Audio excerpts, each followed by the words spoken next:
Hi everybody, it's Alexia from amysticspath back with another weekly energy video for you guys. Thank you so much for tuning in and watching. And I just want to go ahead and dive right into this spread. I've sat with the message and really just absorbed it, and I'm really just eager to share it with you guys.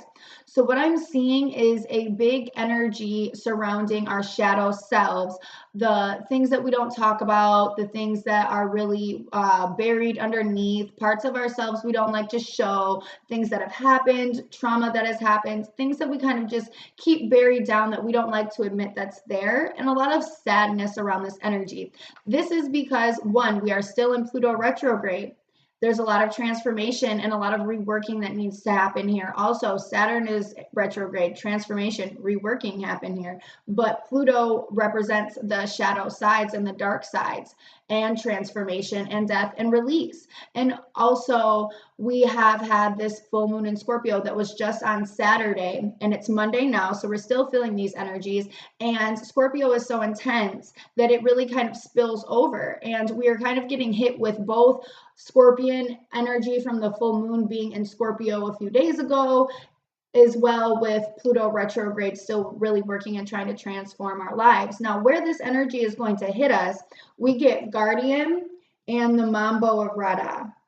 And this is really saying that our guardians in spirit is really bringing these feelings to our attention, so you can begin to look through and see and cut through the illusion of what is in front of you and actually see what's going on around you, instead of being so focused in what has happened or what is happening that you can't really see the fundamentals of why things are getting broken down and shifted and rearranged. Okay, and this is why this energy is coming in really strong this week, because there's some things that you really need to be able to see through. There's some bullshit that you need to see through. There's some actions that you need to see through. There's some reasonings that you need to understand. Okay, now how this will affect us mentally, and again, we get ancestors and dance. And this is saying that we need to know that spirit has our best interests at heart. Our ancestors have our best interests at heart, and they want us to have the best life that we can possibly have. And they want to let us know that they've been trying to, one, tell you that this is the path that you're going down. They're trying to move you into a space of flowing. And when you flow, you can receive. But if you're resisting, you can't receive and you cannot flow. And spirit is letting you know to be in a place of almost mental surrender and really go with where you're pushed, where you're pulled to go. Express how you feel that you need to express. Okay. And to mentally know that that's okay. It's okay to express yourself when things come up, to get things off of your chest, to really work through a lot of the pain that you're in. And just let spirit flow with you, guide you, so you can then release this, so you can create room. We have to know that once you release, you create room for new things to come in. But when you hold on to that baggage and you hold on to that secrecy and you hide, it's taking up so much of your space that you have in your energetic field that you can't pull new things in. You can't pull in greatness if you're holding on to despair and spite and anger. Okay. And having a knowing of that spirit is really just trying to help you, to try to help you change and evolve your ways. And spirit and your guides are really just trying to guide you, and to know that, and know that it's okay. It's okay to express yourself. It's okay to work through things. It's okay to feel things. Okay. Now, how this will affect us emotionally. And we get the incubation card and Madame La Lune. And I've actually been seeing the Madame La Lune card a lot in readings lately, and it's really kind of funny, but it's really symbolizing for all of us that we are upon a new cycle. The incubation card, along with Madame La Lune, is saying that things are growing. This is the growth of a new cycle, and to understand that and to know that intuitively, that things are growing and things are changing, and that's why things don't look pretty on the outside, or maybe kind of be a little messy, and there's a lot of things going on underneath. And this is because they're growing, and to intuitively know that something is growing, something is manifesting, something is changing, and feeling that in your stomach, feeling that in your gut, and knowing that this is a new cycle for you. This is, this is the beginning of a new era. This is the beginning of a new lesson in your life. This is the beginning of a new phase. And to get out of that old space where all of those old triggers were really sitting, and intuitively knowing that it's okay to grow, it's okay to flourish, it's okay to be in this next phase. It's okay, it's safe for you to be in this next phase of life. And knowing and intuitively and feeling safe within yourself, and knowing that it's okay to grow, to blossom, and to create the person that you need to be, and that this is a new phase. You don't have to go back to what you were currently dealing with because you feel guilty for moving on, or go back to people that you used to deal with because you feel guilty because they haven't done anything wrong and you're changing. Well, the thing is you're still changing, and you have to grow, and you have to evolve, and you have to change. Okay. Now, how we should work with this energy, we get the intention card, and there we go, and world egg. And these cards are saying that you need to set the intention for what it is that you want. You need to set the intention for how you want things to go, and you need to set the intention for what it is that you want to bring into your life. What new possibilities, what new start, what new journey is it that you want to take? You have to first set intention for that to even come about. You have to set intention to pull that into your life. Set the intention and watch things unfold. You don't have to force things, because when you force things, one, you don't believe it's going to happen, and two, you're forcing, you're not flowing. So you're creating resistance, and that's not going to help you.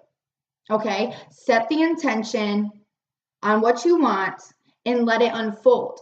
And let me tell you something, when things start to change, because when your manifestation is working, when your magic is working, when your power is working, things will start to unfold. You will inflict the tower.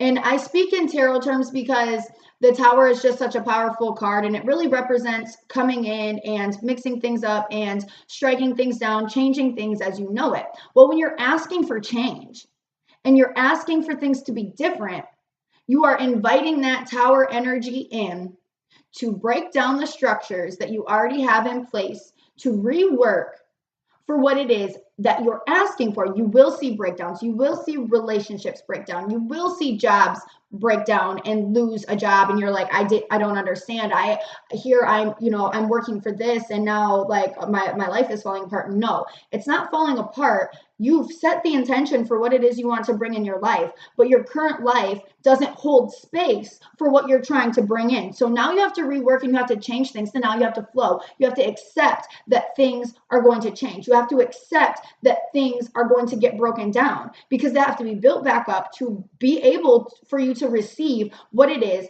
that you want to receive. And the problem is when you're working with manifestation and you're not receiving what it is that you want to receive, it's because you're forcing and you're not flowing, and you see this breakdown and you don't see what it is that you want to come in. So then you automatically write it off as if you're not going to receive it. Well, now you just block the blessing that you were literally creating in your life. You have single-handedly told the universe that you changed your mind and you don't want it anymore. You have to be open to change, and you have to be open to restructuring in your life. And that's how we need to work with this energy. Set the intention, be open to what is about to happen once you set the intention and how things are about to change. Some of the people that you may have in your life may not be good for what it is that you're trying to bring in. You have to remember that. So when you're working manifestation and you're working your magic, you have to be sure that you know what it is that you want, because the universe is going to then see, this is what Sarah asked for. This is what Johnny asked for. Okay, this is what they really want.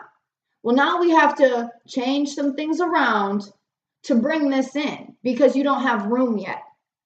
You have to be able to make room for things to come into your life, okay? Now, the conclusion cards that we get Homecoming and the Houndess of Petro. And this is saying that these energies are really close to your heart and really close to, your vulnerability and your pain.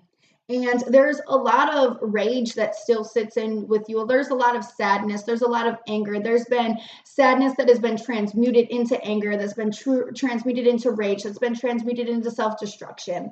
And that you need to pull that out of your heart and let it go and just let it burn up in the fire that is around you. Throw it out, get rid of it, burn it up, make sure it never comes back again, because where you're trying to go in life, this pain serves no purpose. The pain serves the purpose when we're going through the lesson, so we can understand and we can gain clarity and we can gain wisdom. The lessons that we are presented in this life are for us to work through, to see, to gain wisdom, to be put in situations so we can understand and we can gain clarity, to help us evolve, to build us with structure, to get us to where we need to go. But you don't have to hold on to the pain. Pain keeps you at a low vibrational level. When you hold on to pain, you are at a lower level of manifestation because you're not vibrating high enough to let things come and go. When you're holding on to anger, you can't flow. When you're holding on to rage, you can't flow. When you're holding on to sadness, you can't flow because you're stuck in the past. You're not focusing on the present and what's going on in the here and now or the future. You're still too busy replaying and looping on what has already happened. And it's time for you to take these things out of your heart and to really transform them. It is time to let go of this stuff. Pluto retrograde is trying to work for you. This time is not comfortable. Pluto retrograde season is never comfortable, and it is never easy, especially because it's accompanied by Saturn retrograde as well. And he's a really hard hitter, and we are getting hit with lessons from two different planets that are trying to work for our best benefit, but they come in so strong. I understand this. I understand you may be having issues with your finances right now. And I also understand that you may be having issues with karma right now. I also understand that you may be having issues with transformation and things that you haven't healed from, trauma you haven't healed from, parts of yourself that you haven't accepted. But you have to let things go. You can't hold yourself hostage with things and hold yourself hostage with pain and anger and fear, because even if you're not giving it a face, if you're not giving it, oh, I feel this because this happened to me, there's something there that's underlying in your subconscious because the pain is still there. You're not releasing it and you're not moving on. No matter what it is, it's time to get it out of your heart, forgive yourself for what happened, and move on. And go on to this next phase of growth, this new cycle in your life that you're going to miss if you don't change how you react and you don't release what it is that you need to release. Now, I hope that this spread is very helpful for you. I hope that you got everything out of it that you need. If you need guidance and need a spread specifically for yourself, please email me and I will be more than happy to set something up with you. Also, it is approaching June and my second newsletter will be going out. So if you are not on that list and would like to receive one, please send me your email through private message or email me, and let me know that you want to be on the list, and I will put you on there for June. They go out the first of every month, and right first thing in the morning, you will receive it right in your inbox. So let me know if you're interested in that as well, and I hope everybody has a great day.